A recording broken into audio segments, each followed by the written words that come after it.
महंगाई को मापने के लिए बहुत सारे सूचकांक या इंडिकेटर्स का उपयोग किया जाता है।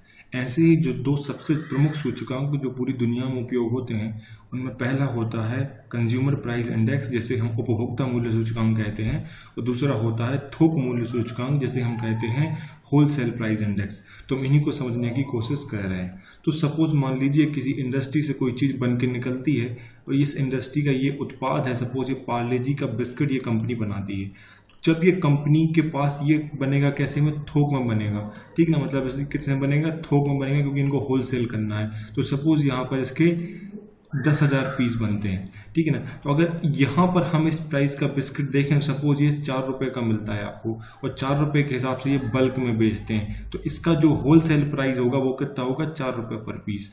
अब ये आगे जाकर किसी एक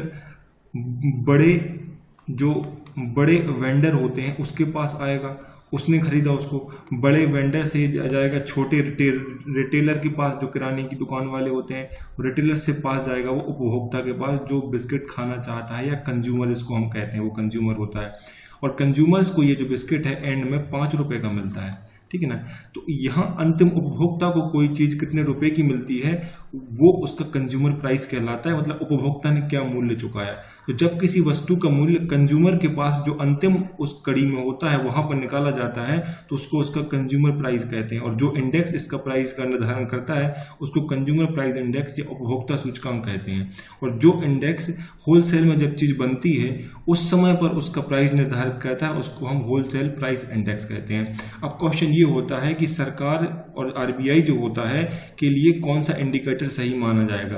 वो इंडिकेटर जो जहां पर किसी चीज उत्पादित हो रही है वहां पर प्राइस निकालता है, या फिर वो इंडेक्स जहां पर एक आम आदमी या गरीब आदमी कोई चीज खरीदता है वहां पर निकालना चाहिए। तो देखो दोनों ही अपने तरीके से सही है। 2014 के पहले सरकार जो है WPI का उपयोग करती थी, लेकिन 2014 के बाद से सरकार ने बोला है कि अब हम जो है CPI को उपयोग करेंगे, मतलब कंज्यूमर प्राइस इंडेक्स को करेंगे। क्योंकि क्या होता है, कई बार महंगाई को आपको मापना है तो WPI जो होता है वो सही जानकारी नहीं देता है, क्योंकि कोई भी चीज किस रुपए में निकल रही है ये इस रूप में अंतिम उपभोक्ता उपयोग नहीं कर रहा है। हमको महंगा ये मापना है तो हमें ये देखना है कि अंतिम उपभोक्ता पर उस समय के बाजार का क्या प्रभाव पड़ रहा है। तो अंतिम बाजार में जो चीज 5 रुपए की बिक रही है, तो ये 5 रुपए का 1 रुपए का जो अंतर है ये कई बार नीतियां बनाने में और बाजार को समझने में कंफ्यूज कर देता है, क्योंकि सारी पॉलिसी 4 रुपए के हिसाब से बनाई जाएंगी फॉर एग्जाम्पल के लिए, और अंत में लेकिन बाजार की वास्तविक स्थिति क्या है कि जो कंज्यूमर है उसको 5 रुपए में खरीद रहे हैं। तो सरकार के लिए जो है इन दोनों को ध्यान में रखना होता है। तो कंज्यूमर प्राइस इंडेक्स जो है आरबीआई जो होता है वो कंज्यूमर प्राइस इंडेक्स का उपयोग करता है, लेकिन कभी कभी सरकार के लिए WPI भी बहुत उपयोगी हो जाता है, क्योंकि सरकार को ये मालूम चलता है कि कंपनियों की स्थिति क्या है, कोई चीज कंपनियों में किस तरीके से बन रही है और किस तरीके से आगे बढ़ रही है। इन सब चीजों के लिए WPI भी उपयोगी हो जाता है, क्योंकि WPI की बढ़ती हुई कीमतें ये दर्शाती हैं कि कच्चा माल महंगा हो रहा है। क्योंकि कच्चा माल सीधा का सीधा कहाँ आता है, इंडस्ट्रीज के पास आता है। तो अगर कच्चा माल महंगा हो रहा है तो WPI जो है कंज्यूमर प्राइस इंडेक्स वो बढ़ता है। तो सरकार जो है, अगर सरकार को ये मालूम चल जाता है कि बाजार में कच्चे माल की स्थिति बढ़ रही है, तो सरकार अपनी नीतियां उस तरीके से परिवर्तित कर सकती हैं। क्योंकि आज WPI बढ़ा है तो आगे जाके ये CPI तो बढ़ेगा ही बढ़ेगा। तो बाजार में महंगाई बढ़ने से पहले ही सरकार कुछ ना कुछ नीतियां बना लेती है। इसलिए WPI जो होता है वो गवर्नमेंट के लिए बहुत इंपॉर्टेंट होता है, लेकिन अंतिम उपभोक्ता को समझने के लिए CPI बहुत उपयोगी हो जाता है। इसलिए आरबीआई 2014 के बाद से महंगाई के मापने के लिए CPI को उपयोग करती है। तो ये बेसिक्स आपको समझ में आ गया होगा। इसके बीच में कुछ और भी अंतर है, उनको हम समझ लेते हैं। देखो, इनको समझने के लिए आधार वर्ष 100 लिया जाता है, मतलब 2011-12 में इनकी वैल्यू को 100 मान लिया गया है। अब इसके ऊपर मान लो कि अभी वर्तमान में 2018-20 में ये जाके इस कंज्यूमर प्राइस इंडेक्स या CPI जो है 150 हो गया है, तो हम कह सकते हैं कि 50% महंगाई बढ़ रही है। इसलिए आधार वर्ष जो है इनको समझने में मदद कर देते हैं कि हर साल कितनी वृद्धि हो रही है। तो आधार वर्ष को 100 मान लिया जाता है। अब और अंतर क्या है उसमें, तो देखो जो WPI होता है वो बताता है कि प्राइस में औसत मूल्य में कितना परिवर्तन हुआ है। यहाँ इंग्लिश में लिखा है, मैं हिंदी में लिख देता हूँ।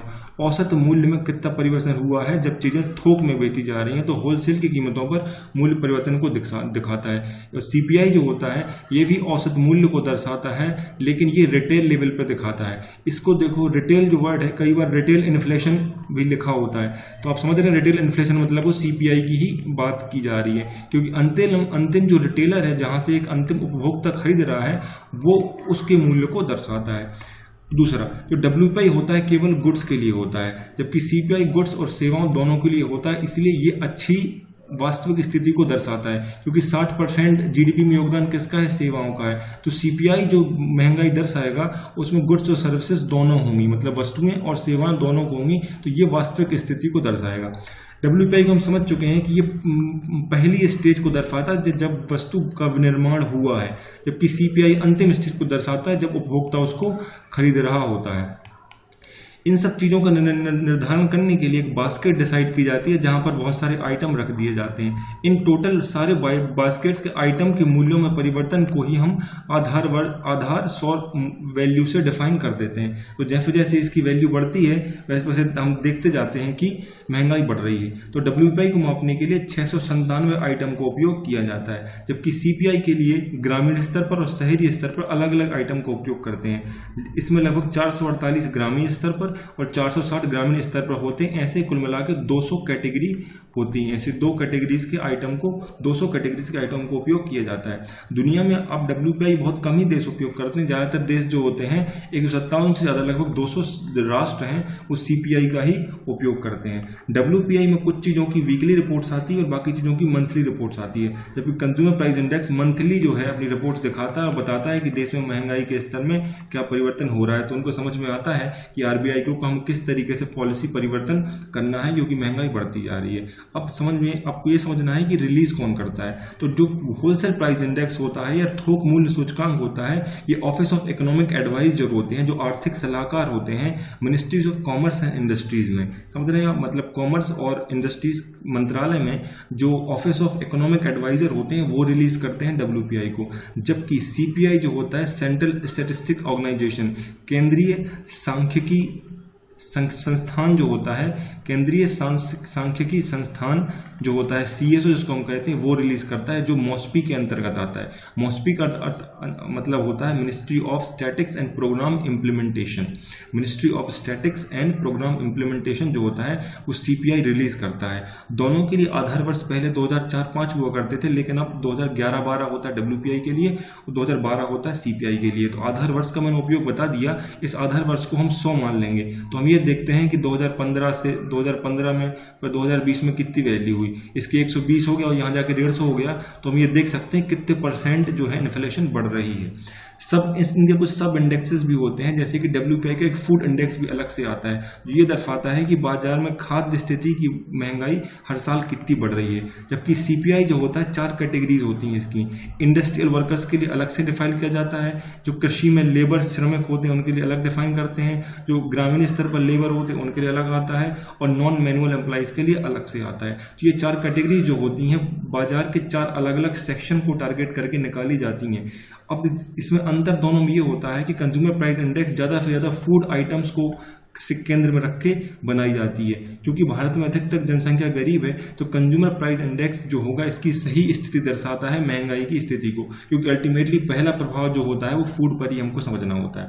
तो कैटेगरी जो होती है इसमें क्या क्या होता है, देखो इसमें फ्यूल होता है होलसेल प्राइस इंडेक्स में, पावर होता है और मैन्युफैक्चरिंग गुड्स होती हैं। लगभग 60% ये इंडेक्स में 60% जो इसका वेटेज होता है वो मैन्युफैक्चरिंग गुड्स का ही होता है, इसलिए, और इसमें फ्यूल भी होता है। तो ये डब्ल्यूपीआई इंडेक्स है, ये विदेशी प्रभाव को भी अच्छे से दर्शाती है, क्योंकि सारा का सारा तेल तो हम बाहर से खरीदते हैं। तो अगर डब्ल्यूपीआई इंडेक्स में चेंजेस हो रहा है तो हम समझ सकते हैं कि फ्यूल में चेंज हो रहा है। और दूसरा, मैन्युफैक्चरिंग प्रोडक्ट भी 60% होते हैं, इसलिए ये जो है विनिर्माण की स्थिति को भी दर्शाती है, इसलिए सरकार के लिए भी ये उपयोगी हो जाती है। जबकि कंज्यूमर प्राइस इंडेक्स बहुत डिटेल्ड होता है, जैसे इसमें एजुकेशन, कम्युनिकेशन, ट्रांसपोर्टेशन, परिवहन, आराम की चीजें, इसमें फूड्स और सेवाएं भी जुड़ी होती हैं, ठीक है ना। तो इसमें लगभग 46 40% तो केवल फूड का ही वेटेज होता है। इसलिए ये फूड आइटम को समझने के लिए बाजार में खाद्य की कीमतों में कितना परिवर्तन हो रहा है उसके लिए सीपीआई ज़्यादा उपयोगी होती है। तो ये सब चीज़ें जो अंतर थी हमने समझाने की कोशिश की। तो आरबीआई जो है